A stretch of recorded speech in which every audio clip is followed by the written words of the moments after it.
వచ్చిన వాళ్ళందరి దగ్గర ఎంత ఆవేదన వెలుబుచ్చారో, ఈ దుర్మార్గుడు, ఈ వెన్నుపోటుదారుడు, ఈ కుట్రదారుడు, మరి ఇటువంటి నీచుడు నా అల్లుడని చెప్పుకోవడానికి కూడా నేను సిగ్గుపడుతున్నాను. నమ్మి నా పిల్లనిచ్చి పెళ్లి చేస్తే నా గొంతు కోశాడు. చివరికి నేను వ్యవస్థాపక అధ్యక్షుడు, నన్ను పార్టీ అధ్యక్ష పదవి నుంచి తొలగించాడు. తర్వాత అధికారాన్ని 254 సీట్లు నేను కష్టపడి ఎన్నికల్లో సాధించుకుంటే 8 నెలలు తిరగకుండానే మరి ఏదో వంకలు చెప్పి వైస్రాయ్ హోటల్లో ఎమ్మెల్యేలను పెట్టి దారుణంగా వాళ్ళని డబ్బుతో కొనుగోలు చేసి చివరికి నా పదవికి ఎసురు పెట్టిన నీచుడు.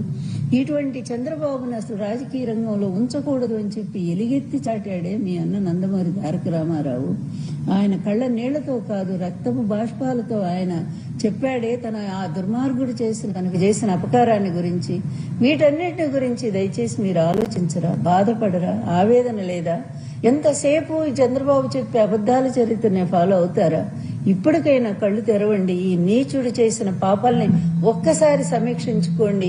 అప్పటి నుంచి ఇప్పటి వరకు కూడా 2 రాష్ట్రాలు, ఉభయ రాష్ట్రాలు ముఖ్యమంత్రిగా ఉన్నప్పుడు ప్రజల్ని పీడించు తిన్నాడు. రైతుల పాలిట శాపంలాగా మారాడు. అదేవిధంగా ఎంతో మందిని కాల్చి చంపించాడు. అటువంటి నీచుడు మళ్లీ కూడా ఆంధ్రప్రదేశ్ విడిపోవటానికి కూడా అతనే కారకుడయ్యాడు. విడిపోయిన తర్వాత